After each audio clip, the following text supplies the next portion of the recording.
Hey there, Shane from HowToWrench.com. I'm going to go ahead and do a product review on that ever so popular Harbor Freight motorcycle lift that many of us debate whether it's worth buying because it's such a good deal. I mean, it's so much less expensive after you find a good coupon than a bunch of our other lifts. I'm a huge fan of this style lift with the big air cylinder. There's some deals out there on these as well, but you're still looking for the 1,000-pound lift one. I mean, it's kind of all over the board, $800 to $1,500 for one of those, and then shipping and so on. And it's pretty easy for us to head up to old Harbor Freight, pick this up and throw it in the back of our truck.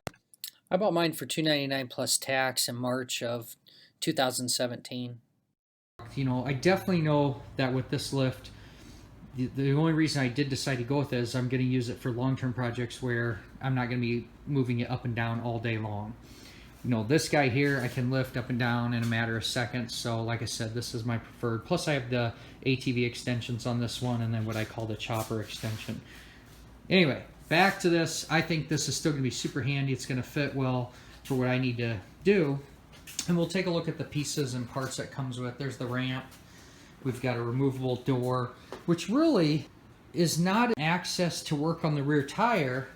In the directions, it's really meant to be able to access and check out the fill for the oil to see if you have any air in there or if you need to add any fluid. It comes with a release and raise handle, a front jack, a couple of casters, solid mounted wheel, some hardware. I think there were some pieces loose underneath.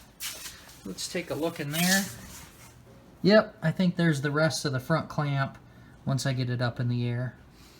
This stuff is really straightforward here as far as installation. A couple wheels, a couple washers. Got a cotter key to put through there. It's real safe. These are just your U-bolts that we're going to put on the side of the lift right here for a tie-down anchor.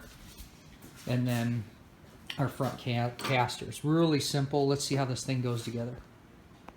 To ease the installation of the caster, I just threw a 2x6 under here and it gave me enough clearance to slip the caster in place. You also notice it was enough to slide the wheel and washer and cotter key on the rear as well. Mine happened to take a couple of 10 millimeter wrenches to get that caster in place. I'll go ahead and do the other side and move to the next step.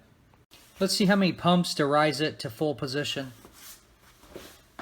1, 2.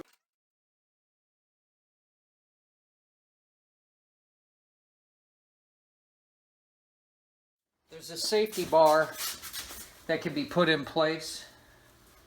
38.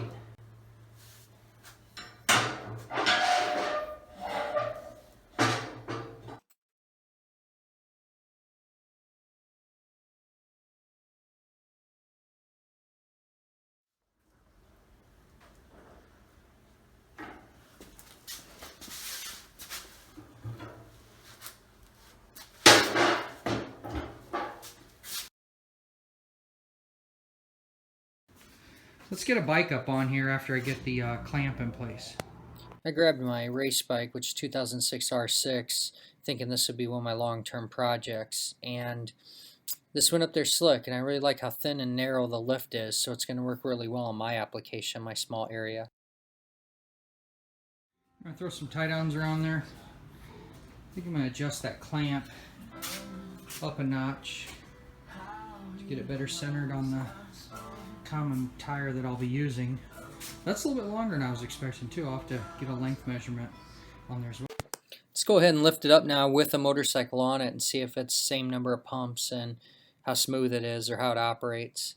After doing this, it worked out great. It was the same number of pumps and it was pretty smooth. You're going to get a leg workout, but like I said, I'm not going to do this every day, all day long, so it's going to work really well for my longer term projects. So felt pretty stable once it was all the way up in the air. It was not like it was wanting to wobble. Alright, here we are, fully assembled, and I think I'm going to dig it. This guy here, this motorcycle lift, is going to work well for me, especially for what I'm going to use this for. There's the item number. So after getting a bike on there that I'm typically going to use, I went ahead and readjusted my clamp to get it in about the middle of this 17-inch tire. That's something I plan on using, so you might want to consider what you got. And if you take a look at this, you know, regardless of what the specs say, I kind of judge the work table off the center of that front tire. And I'm seeing here right around 77 inches of usable workspace. The whole bench itself, you know, they claim, you know, another 10 inches. And we know that we just wouldn't be able to use that. So gives you an idea if you want to do wheelbase of your motorcycle. And then, man, this thing's gonna work well. What I was not expecting is the handles to be removable. That's super handy because now I'm not tripping on them over here. You know, and I've kind of got this tucked in a corner where it's going to be a little bit, you know, tighter than, you know, normal, but probably pretty common to a lot of garages. And I've got this thing set up where I can walk all the way around it. I've got a good workspace where I'm not going to be banging into something, and it's just going to be real usable.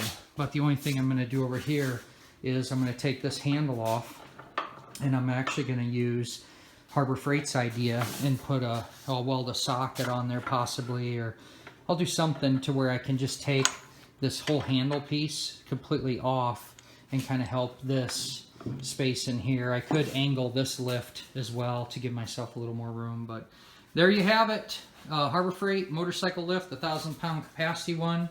And I'm excited. I think it's going to be great. The other thing that I never do is I don't leave my ramps on. It actually came with even safety pins that were pre-drilled, so you could actually take and put a washer and a key through there and let it hang. It's just in the way. It's a hassle.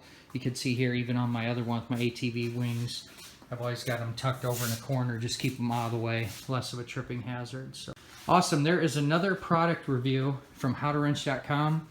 You know, I know many of you, like myself, are just debating, is this a good way to go? And I think there's definitely an application for it. So speaking of that, I'm going to get to wrenching. You make it a great day, and we'll talk to you soon.